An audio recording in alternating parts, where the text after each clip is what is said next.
to take us through this topic. Hi, I'm really happy to share this topic with you because having implemented this type of work in schools for a long time, it's the one thing that I think has the greatest potential for making a change, but it's the one thing that often doesn't get richly developed. So I'm really happy to be presenting it to you today. So what we hope is, first of all, that you will have a school-wide matrix that is all the things it needs to be, right? So that's a prerequisite to, you can't teach something that isn't a good model. So we're going to talk a little bit about that, but really want you to come out being able to understand the role of the matrix and why teaching, both formal and informal, is essential to making it meaningful in your school, and to identify some strategies and tools to help create a plan, and as well as the content for that you'll deliver in that plan. And then you be equipped to collaboratively develop a plan to teach and incorporate the matrix so it becomes part of your school culture.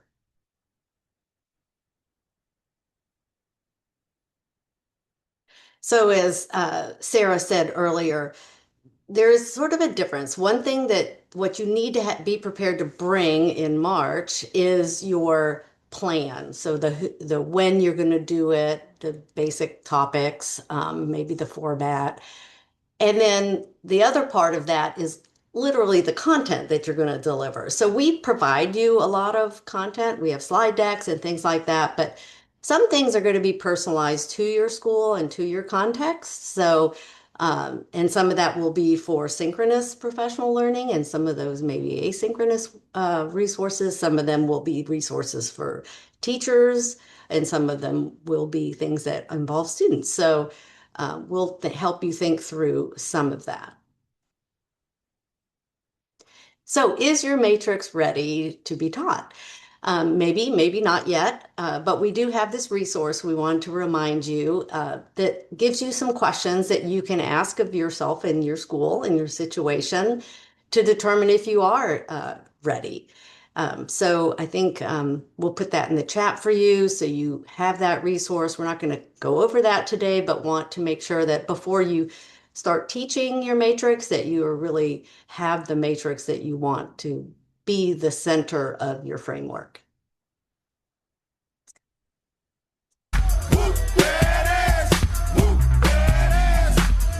So if we post it, will they do it? What is the answer to that? Anybody? No, the answer is no. Just posting it is not sufficient. So we have to move on and do more. So we're going to start with some formal teaching. So we're going to talk about formal and informal ways to incorporate and teach the matrix. So formal teaching, as we know, because many of you are probably were or are teachers, and we know that good instruction has qualities, and it's planned, it's well planned, it's intentional, it involves ongoing practice, it's differentiated. Behavioral instruction is no different. So when we think about how we learn a behavior, we can use those same constructs that we learn in terms of teaching academic skills and knowledge. So start with that in your mind as you're thinking about how do we get kids to know and do what we want them to do.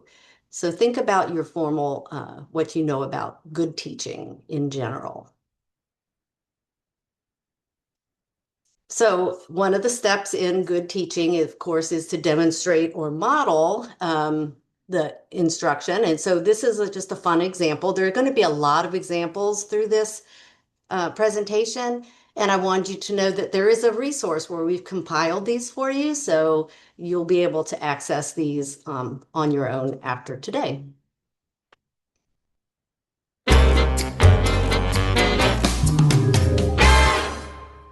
In the fight for justice, in the halls, there is only one man for the job, Mastermind Gru Ladage. master of disguise. No, it is really me. Dove. Technological genius. When the halls are crazy, he'll be there to guide you.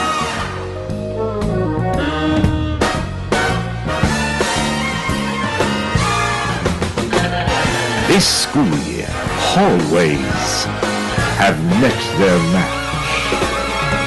Hallway expectations.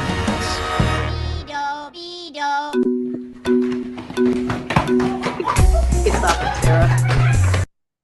So this goes on, as you'll see, they'll demonstrate both the way that you should behave in the hallway and the way that they don't want the students to behave in the hallway. And then they go over the explicit things that you might find on the poster. Kids always love it when they get to see their teachers and staff doing goofy things. So it's always good to demean yourself in front of the kids. So in addition to seeing or modeling what the behavior we want to see, students also need to practice it. It's not enough just to see it or to hear it, but they need to actually engage in the behaviors that you want. So by doing the behavior, we're more likely to do it. But by watching the students practice, it gives us the chance to catch if they're getting the behavior and what we want to see, or to intervene or reteach or reshape if they're not quite getting it. So the practice is an important part of the lessons.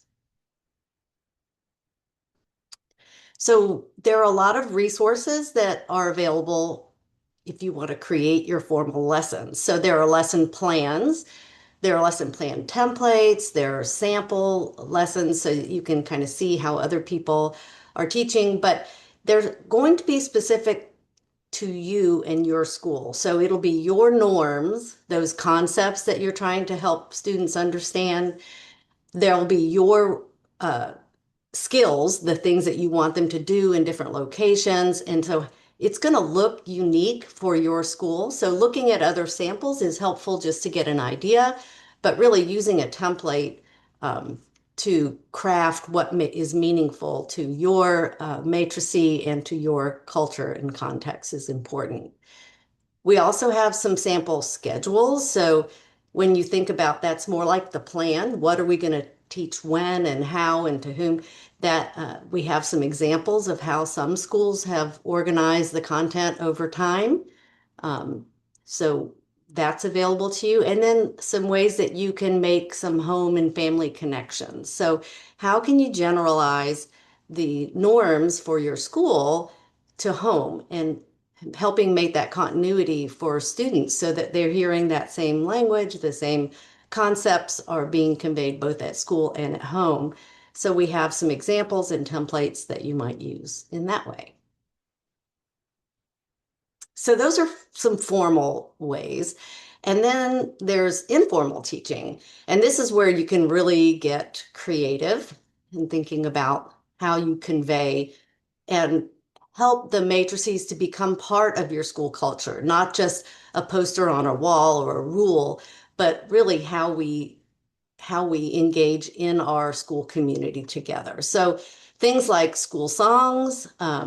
In one school that I was with, it was actually a substitute teacher for a music class who happened to also really enjoy music. That's why he subbed music. And he created a song for that matched with their school norms.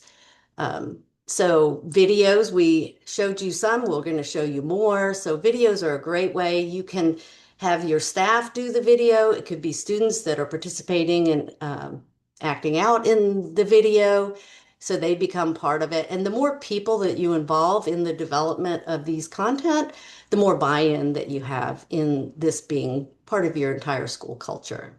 So daily announcements, incorporating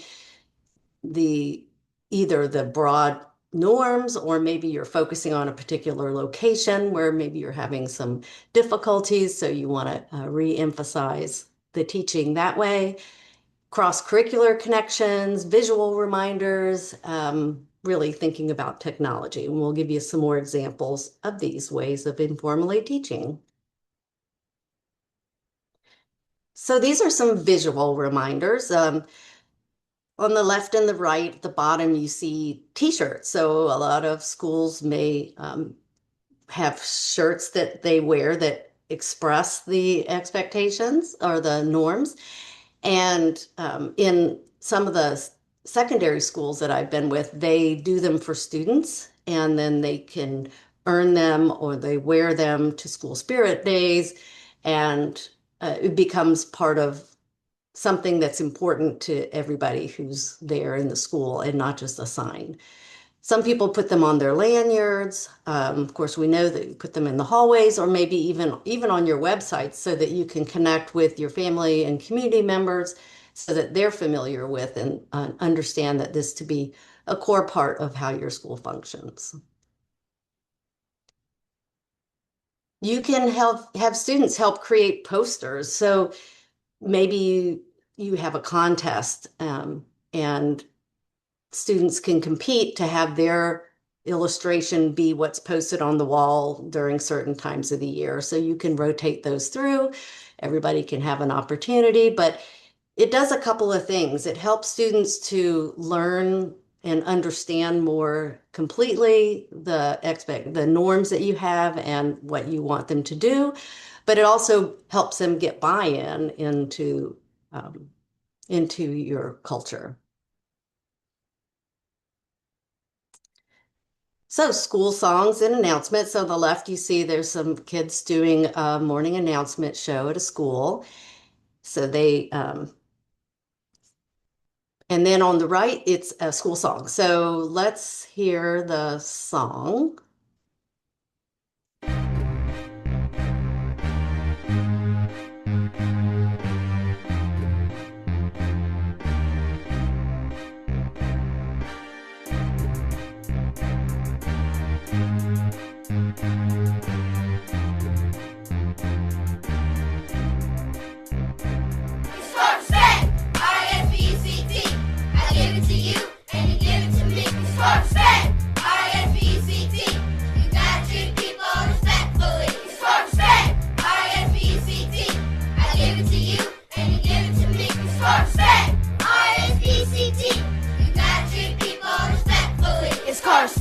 It's all about the golden rule. You respect me and I respect you. Now we're cool, so please respect my personal space. Keep your hands to yourself and please stay out of my face. In your words can hurt as strong as a fist. So use them very gently like a flick of the wrist. You get my gist? Now you see how I feel.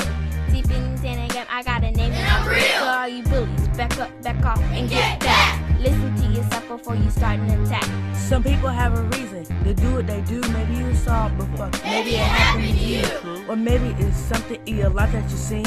Like maybe on a TV or computer screen. But it doesn't make it right if you know that it's wrong. You know the truth inside all along. Be strong. It's respect! Thanks, Sarah. So that's a really fun illustration of students, and these students actually help to create the content of the video. So it's not like they're just acting out something that the teachers put together. So having them be part of understanding it more deeply by preparing the content of the video. So we have some more video examples for you. Because what we know is, as I mentioned, that videos are so powerful. They're because of just their video and not somebody just telling you something, but also because people get involved in the creation of the video. And it's that connection to the process that both helps to solidify these concepts as important in your school, but also it's part of our process. It's not something that some team of people put together over here. It's something that we all can have a part in and be a part of.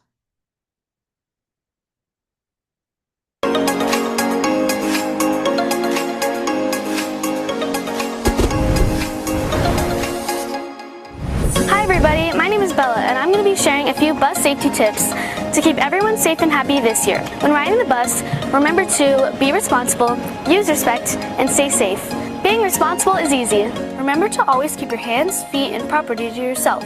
Use any electronics at a low volume level or with headphones in order to not disturb others around you. Being respectful while riding the bus is also very important too. You should always use kind words and greet the driver when you get in the bus. Always follow directions given by the bus driver or bus aides. Finally, while riding the bus, it is also important to stay safe. You can stay safe by remaining in your assigned seat, facing forward with your feet on the floor. Don't get out of your seat until the bus comes to a complete stop. If your bus has seatbelts, always use them. Wear your seatbelt over your shoulder and across your waist. Remember to always keep your personal items on your lap, in between your feet, or on the seat if there's room. Do you know the bus safety rules? No. Keep Great, thank you. So I think that's a really nice example because sometimes we don't think about the bus. Like, I don't know how many of you actually have bus as one of the locations that you have looked at what the skills are that match the norms. But I know that in a lot of the schools that I work with, a lot of the behavioral referrals come from bus. So if you haven't thought about bus as a location, this might give you some ideas. I think we could do one of these. You have the links to all of these in the resource document, so you can look at these at your leisure later.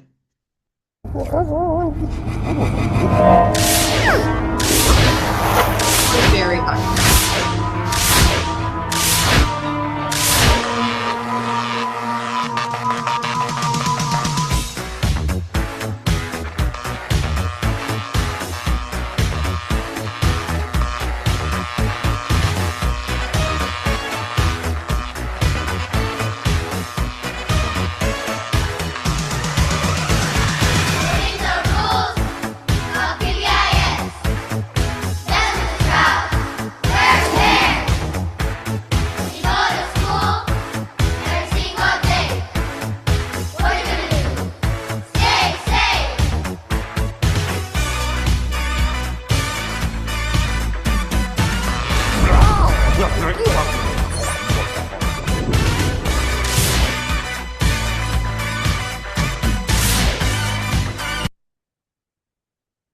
All right, thank you. So you see that one got pretty, they got some people who have some tech skills involved in that one.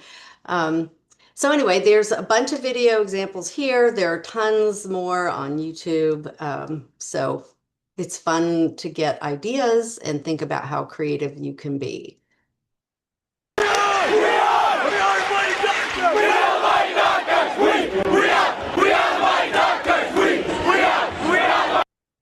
No. Hard to get past those.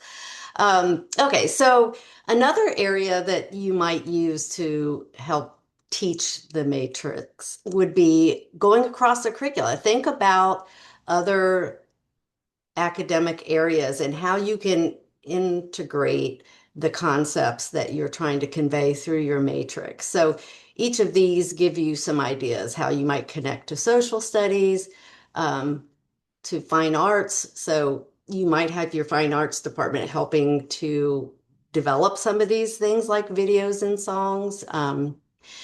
Math. So if we're dealing with behavior and we're trying to track and count and graph and involving students in that, particularly once you get to the secondary level and having students, you don't have to have student names to have how many behaviors of a certain category you have, and having students involved in developing data displays and things like that. Think about ways that you could extend that. Of course, service learning, great opportunities to go across grade levels and things. Writing and ELA. So the ELA really is a great place because you can do it through writing, you can do it through reading. There are literature.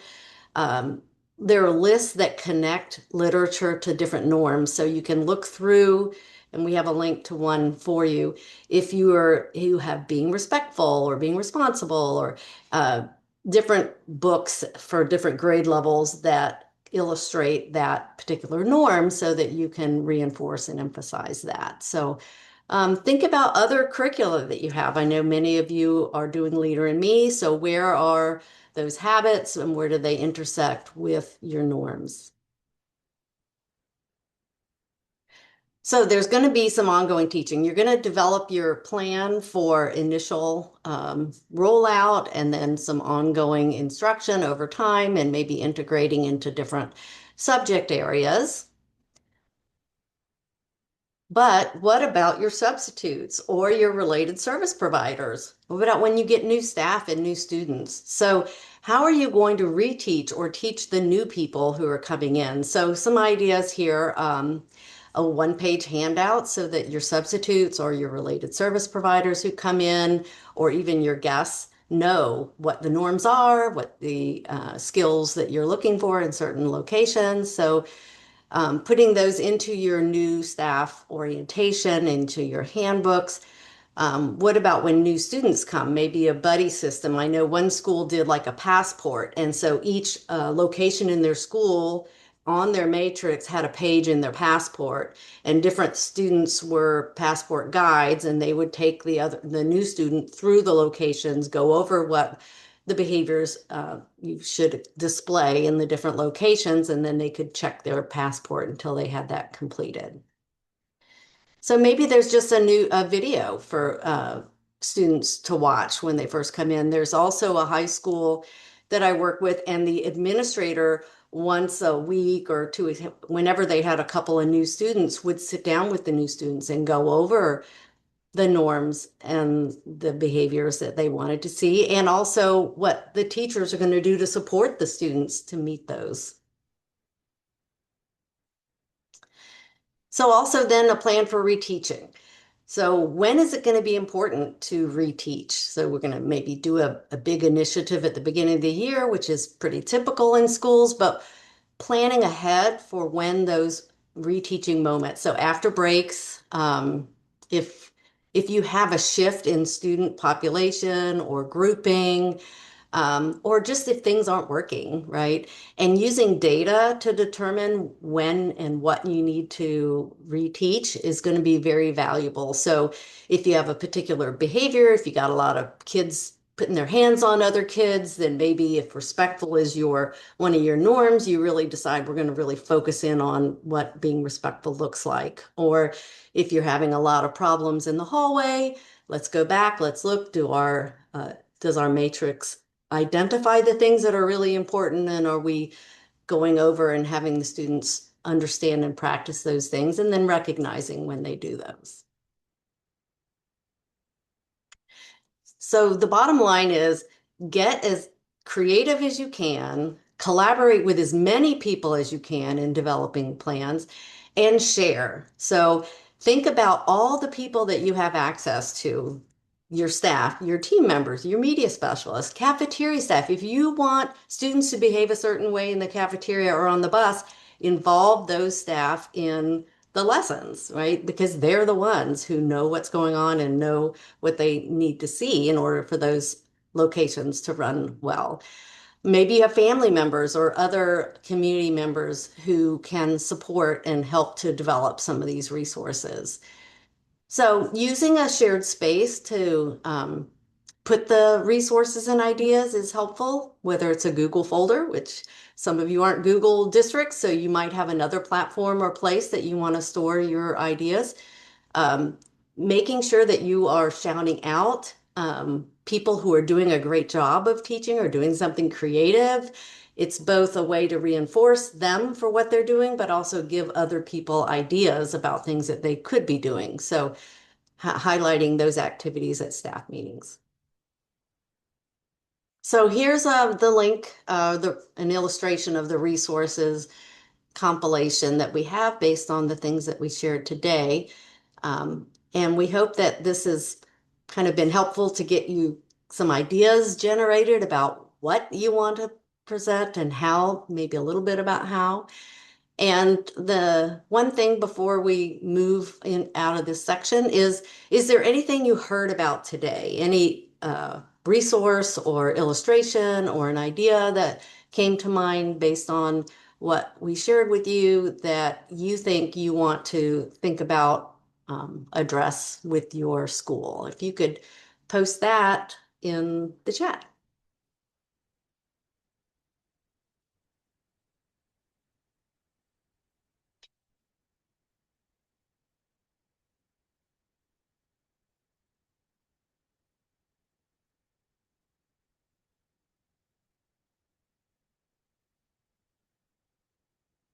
But Teresa loves a song, the passport activity, videos, yes, integrating into the school culture.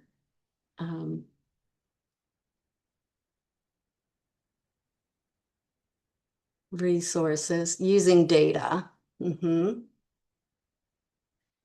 Great. Well, hopefully some of these resources spoke to you. You'll find them valuable, and we look forward to seeing what you come up with. If you have any questions about developing lesson plans or lesson content or any of the resources, you can let us know. Check in with either Sarah or any of us here at the Basque, and we're happy to help you. Thank you, Karen. That was a lot of good inspiration. I'm excited to go back and look through some of those videos. And Stephen mentioned in the chat too, there's the video competition. So we'll have some more information about that as well.